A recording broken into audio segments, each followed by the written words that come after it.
before the Pilgrims arrived.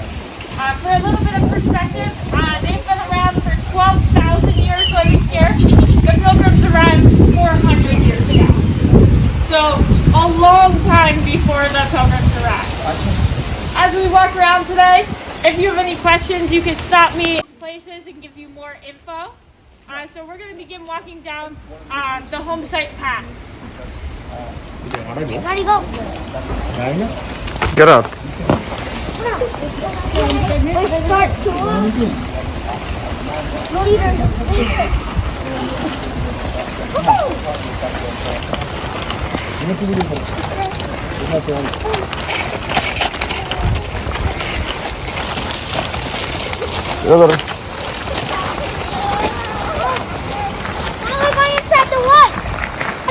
we got a little Danny.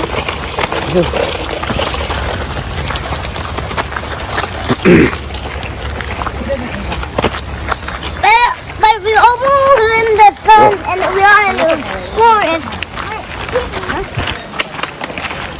Ooh, what's this? This is information what they have here in the river. Yeah, the river. You have to see these things. I cannot see you.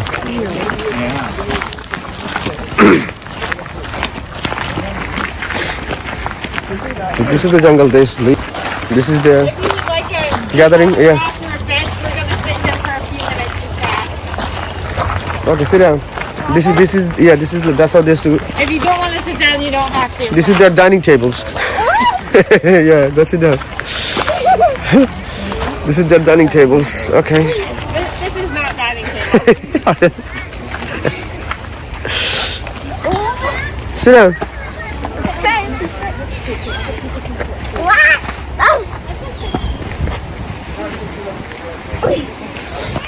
Or you can sit there.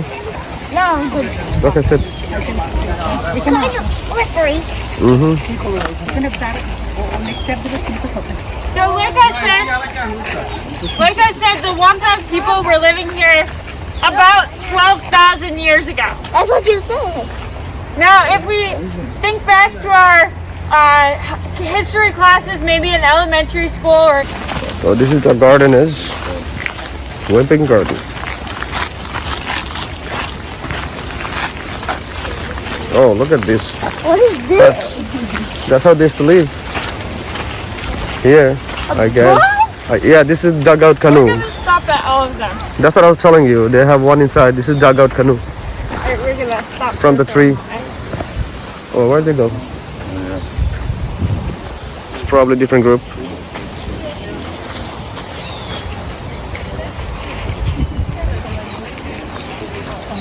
So welcome to the home site. The size of this area would be the size of a Wampanoag family's living area in the summertime. All of these trees would be cut down, and these fields would be planted. This field right behind me is hard to see with the weeds growing up, but people have begun planting the mounds. Behind you here, this was our field last year. You can see some of the remnants of the mounds. So what they're doing, and what Squatto in 1621 teaches the Pilgrims in the spring, is to plant a fish in the ground, make a mound, and then plant your plants in that. And they're planting squash, beans, and corn. So the squash will grow low around the bottom of the mound. The beans or the corn will grow up, and the beans will grow up the corn stalks. They work as companion plants, so while the beans are taking a lot of nitrogen out of the soil, the corn is adding nitrogen into the soil. And the squash is working to keep the animals away, hopefully. I don't know, I'd say we don't have very much success with that. So in the summertime, the Wampanoag people were living next to the ocean. In the wintertime, they're moving more inland. We're going to start with their bark-covered winter home. It is called, the Wampanoag word is witu. This particular one is called a nush witu. When you go inside, you'll see 3 fires. So nush is the word for 3, and witu for home. So 3 fire home. You can imagine that this would actually be about 1 mile to 2 miles inland. What? And as you go into the home, please duck. The door is a little deceiving that it looks taller until you start to walk. When you're inside.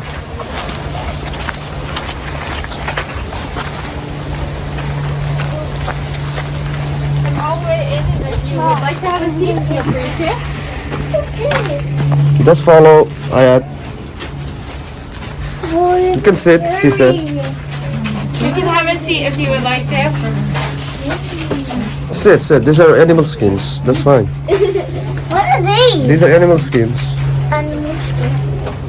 Yeah, what is that? That's Animal skin. yeah. These are ventilation. And what is this? I'm going to tell you once everyone is inside. Okay, So come. once everyone is inside and standing or sitting where they're going to, I'll tell you about it. Ara, sit down. Oh, that one is for wind. Yeah. Ara, sit.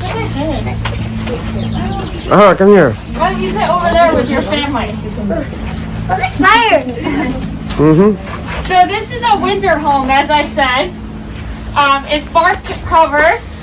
And the bark gets repaired every year. There's some small repairs. But for the most part, this will last about 15 years. It would be slightly different in the 1600s. So these mats would be added to a second layer up higher. The doors that we thought were low walking through today, we all ducked so we didn't bump our heads, would actually be low enough that you had to crawl on your hands and knees. Whoa. They would also be covered with deer skin as kind of a door. These benches that we're sitting on would of course be beds or for sitting, and they would be extended even further closer into the fires. A home this size would be for about 12 to 15 people. That would be your extended family, all on your mother's side. So as a man, when you got married, you moved in with your wife's family for the winter time. In the summertime, it would only be your immediate family.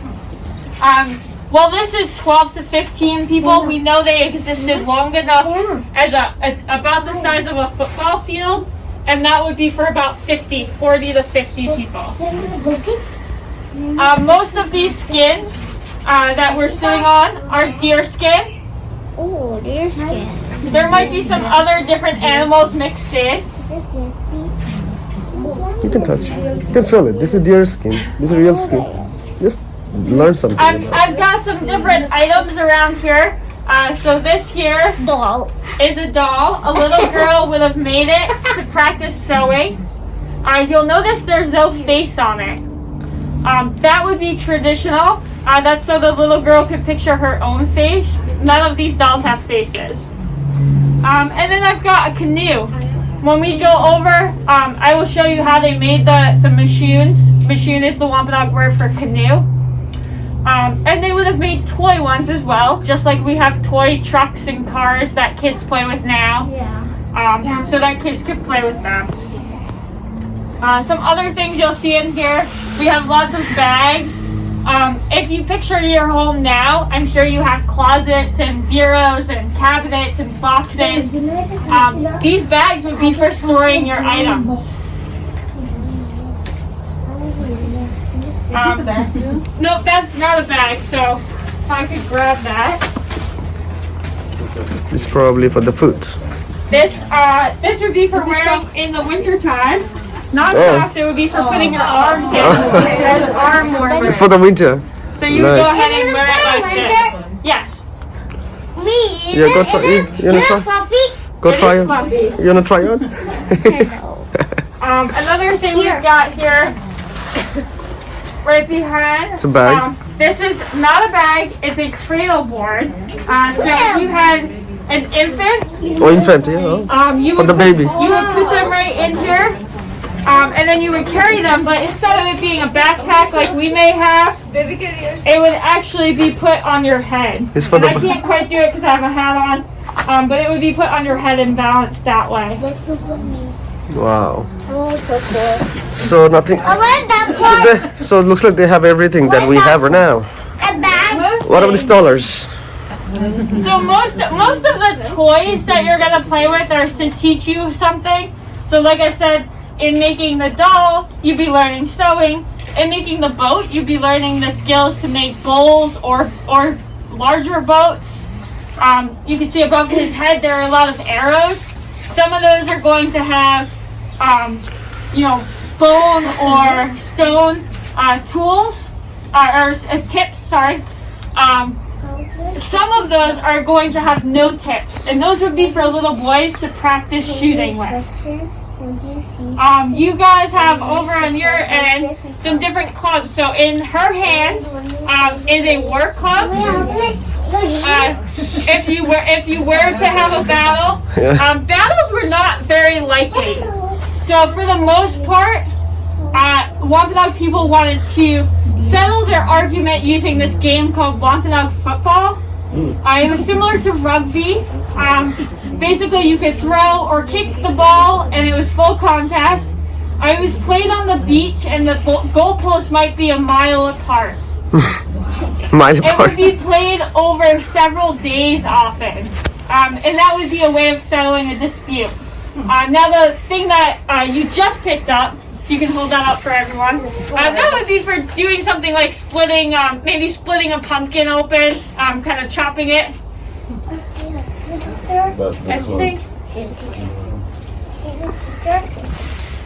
That's just another war club, a different variety.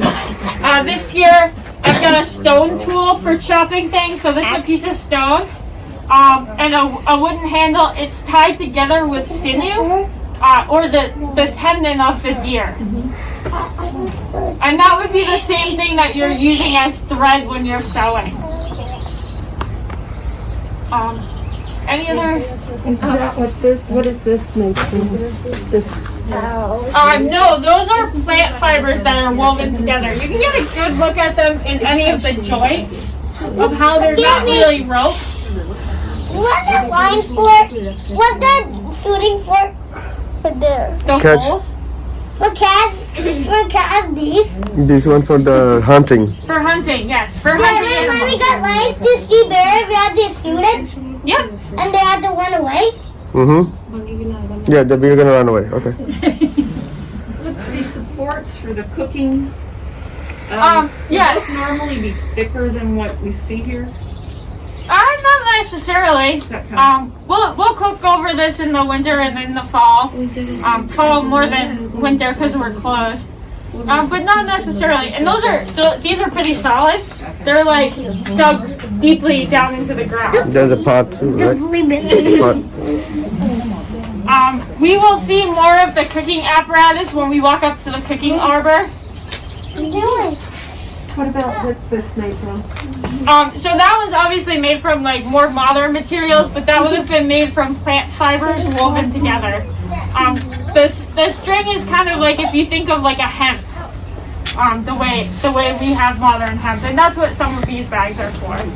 See, that's what the name looks like. So that's a stone. That's a part of a game that they would play. It's like almost like a dice game, but instead of shaking dice, you're shaking pieces of bone.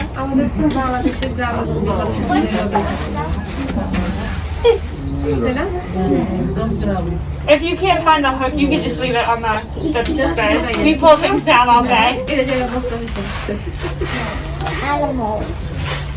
So that's a game as well. Can I see that one for a sec? This one, I'm never going to be able to do it because people are watching. But have you ever seen in the like colonial games, the wooden thing with the cup and the ball that you catch it in? So this is similar. This is a moose foot bone and moose toes, and you're trying to catch them on there. Wow. So you're gonna swing it up and try to catch them. Ooh, close. Almost. It's like a game for the kid. Yeah. I've only gotten it like once when people watch, but you're gonna try to catch them this way. I think this one is way harder than the cup and ball one. But it again would have been a teaching tool because it's teaching you eye-hand coordination that you're going to need for hunting or fishing later on. So if there are no other questions inside the house, we're going to go back to where we started and walk around the site, and I'll show you the different parts. Sure.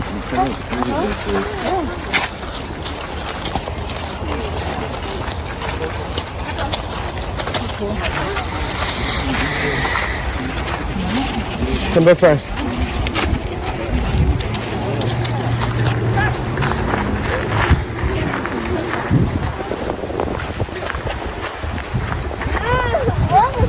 I find it. This is a bear skin. I found it. Yeah, it's a bear skin. Look. I found it. Okay.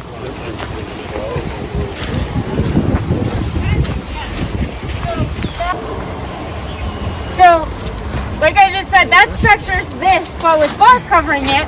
But in the summertime, you don't need a house with bark covering it. It gets pretty hot and stuffy in there. You want something a little bit cooler. So those mats that you saw, you're gonna weave something very similar and cover it with those. That's this picture here.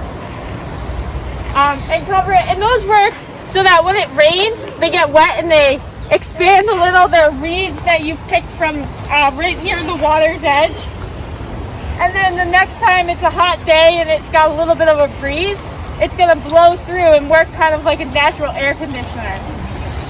In the summertime, and I should say spring and summertime, once you are moving to start planting, you're gonna move in with just your immediate family. So just mom, dad, and the kids in this. So maybe 4 or 5 people encompassing this. So we're gonna continue over to this canoe right here. Yeah, this is dugout canoe. It's not canoe. It's called dugout canoe. You dug out from the tree. You have to find a specific tree for that. Yeah, It's not bones. Shells. It's shells. they cook on it probably. What? No cooking. Teacher, I found it. All way over there, I just found it. I found it already. You found it? Yes, I found it already. Okay, don't touch. Don't touch. This here is a canoe. The Wampanoag word is machine. What am I? Christina. What? This is for the barbecue. They do barbecue This here. is not for the barbecue. You cannot not interpret. Hey, Dad is a. Alright, come here.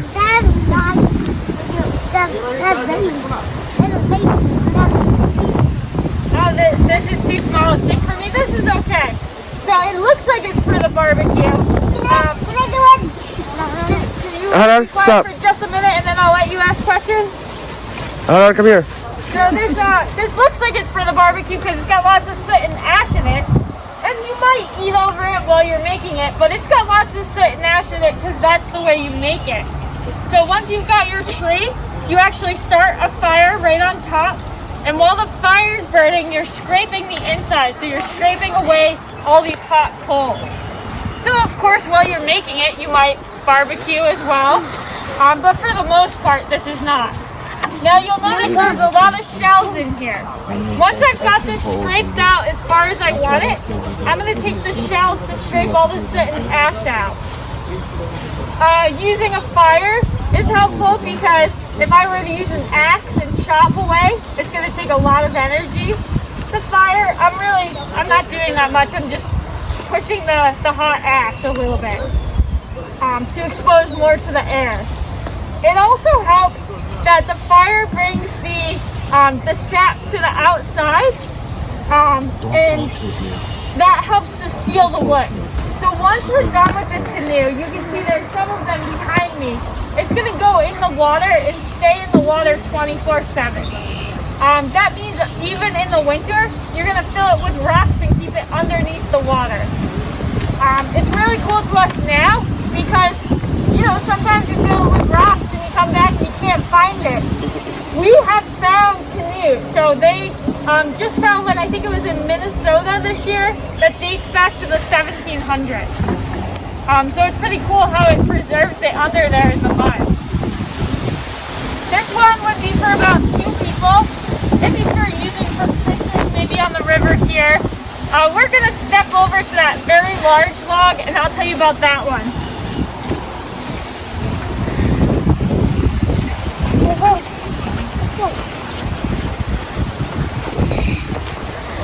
Are you copying me? Hold on.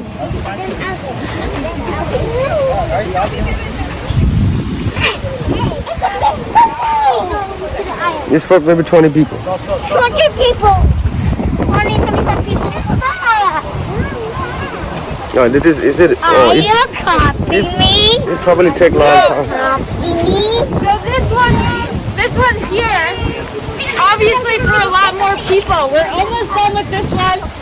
When we have it complete, we expect it to be about 15 people. Yeah, over there. Careful leaning in because it's going to get your hands all dirty. I have no hands. What we do to make it balance a little better is we keep the bottom thicker than the sides, so that acts as a natural gravity anchor. And then instead of sitting like on your butt and rowing, you're actually going to kneel and have the sides come up your hips.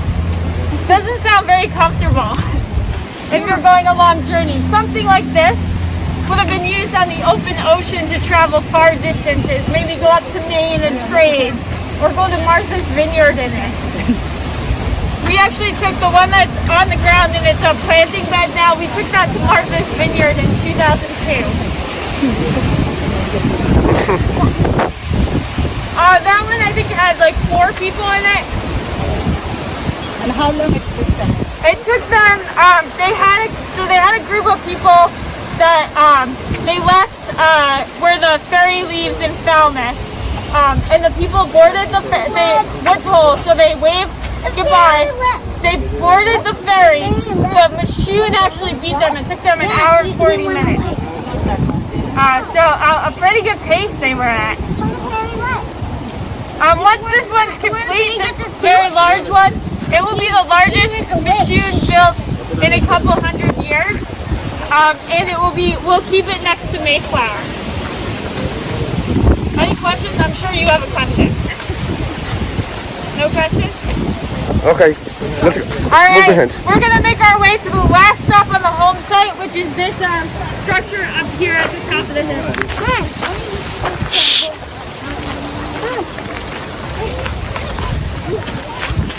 So this is the kitchen. This is where they cook. Yeah.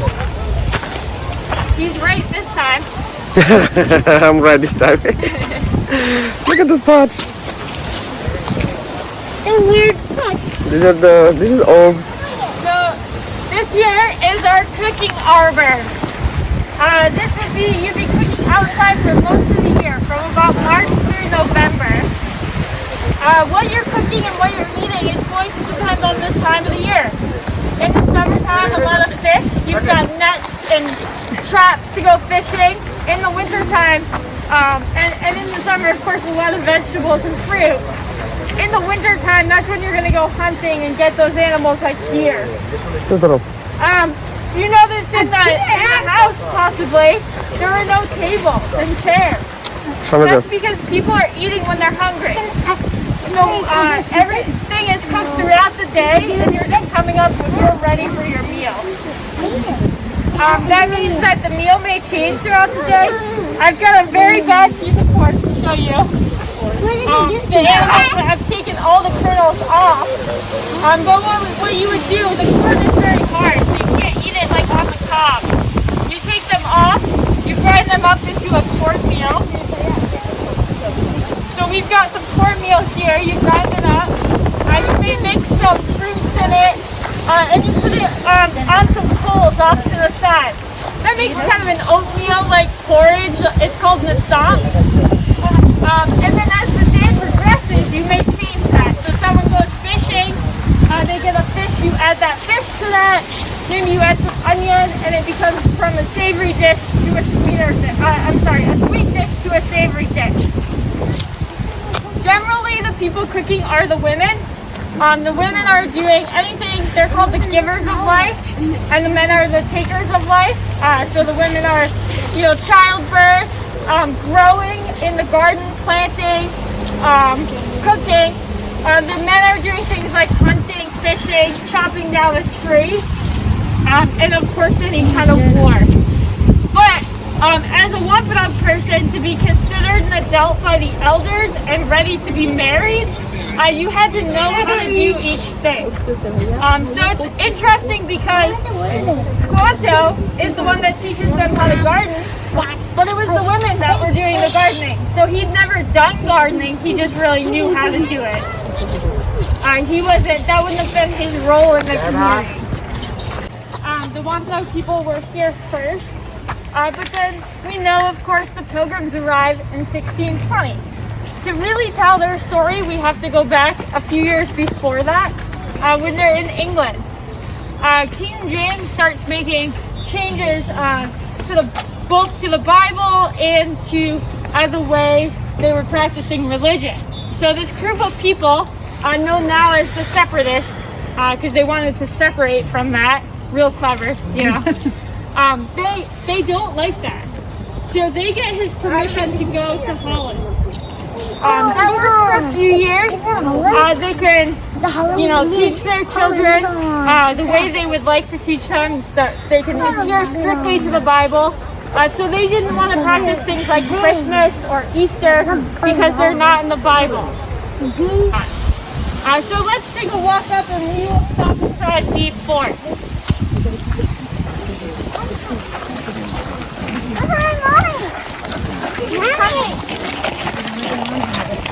Give me a hand. You know that the Wampanoag people... Can you walk ahead? Hold on, look. There's a cow. What? There's two cows. What? See? Look.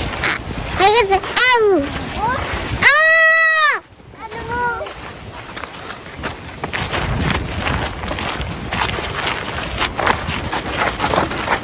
Look.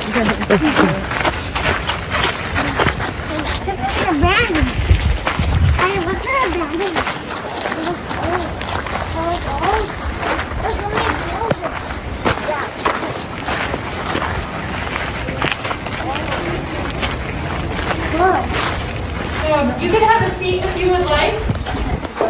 My school spot to sit down for a second. Sit. On either side is fine. We're the only people in here. No.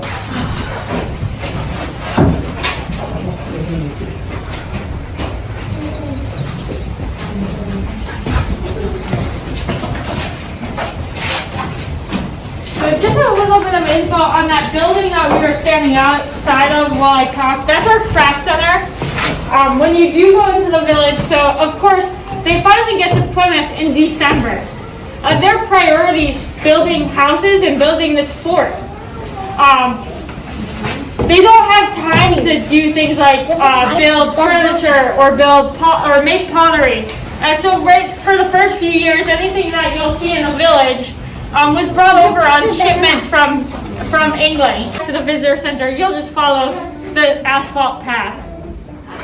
The building that we're in now is the fort. This would have been used for meetings, any kind of town meeting you have, any religious service, and also for military things. So you'll notice it might be chilly for the religious service. There's no fireplaces in here. That's because it's also the military place. You're storing a lot of gunpowder. These are empty, of course, but these barrels would have been full of gunpowder. So you don't want the fire to hit those and have the whole building explode. As a military fort, Plymouth Colony, when it started, they never had an attack, but they worried that they might. They worried about the French attacking, potentially French pirates. Piracy was a big thing. They also worried about the Narragansett. Those were the Native Americans living in Rhode Island. They were an enemy of the Wampanoag, a reason that Massasoit wanted to align himself with the Pilgrims. The Pilgrims, of course, we saw the weapons in the home site were bows and arrows. The Pilgrims, of course, have guns and cannons and things like that. So he wants their help in that way, and they want his help in learning how to plant and live in the area. What?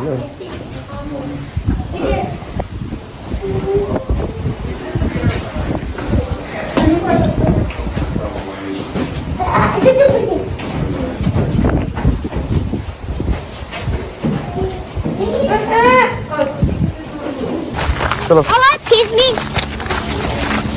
What did you say?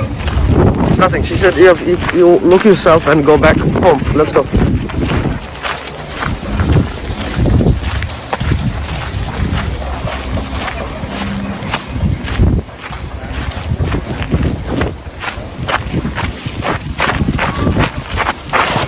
the fort.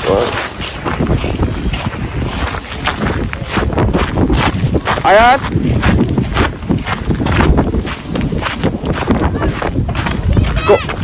Go inside and look. This is their village. This is their houses and village. So just look. That's how this live. Go inside and look. Go inside and look. See, this is how the house looked like. Stay there. Stay there. Look at me. This is how the house looked like. Ara, don't touch. Okay, come.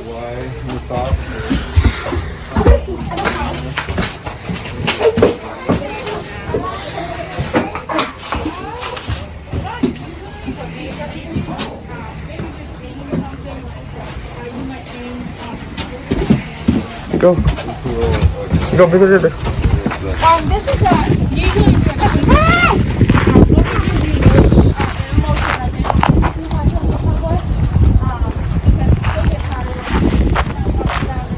Ayat.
Come. It's very big in this. This looks like a library or some study table. Maktabah.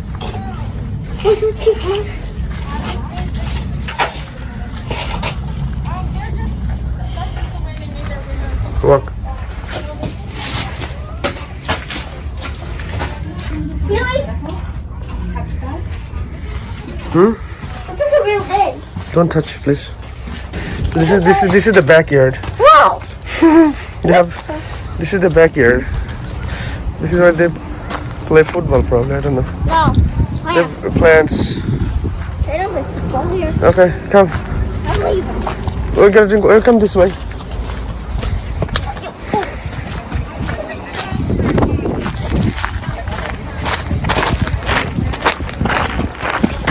Ara, you're gonna fall, please.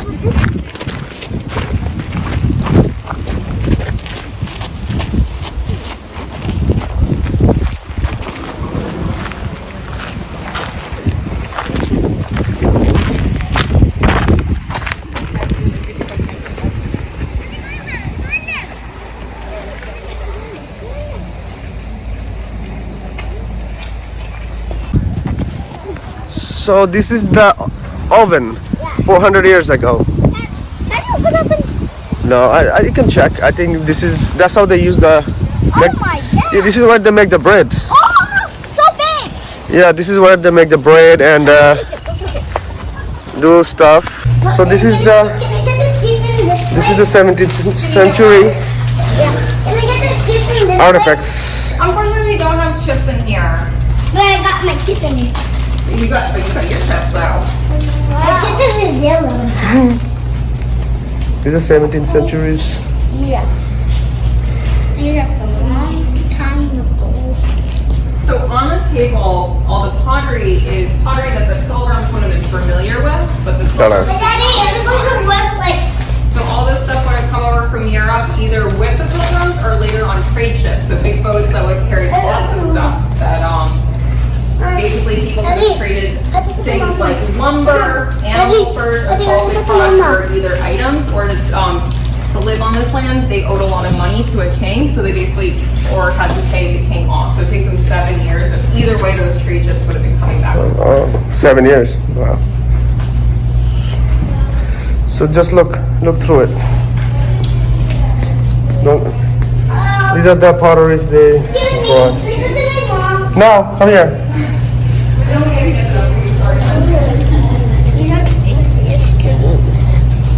Of mint. These are the perfume they use.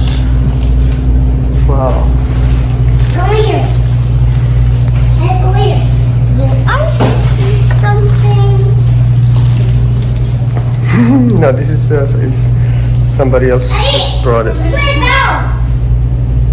Daddy! Yes, Look at it now. I'm coming, baby. I'll make these food. I'll bring this one.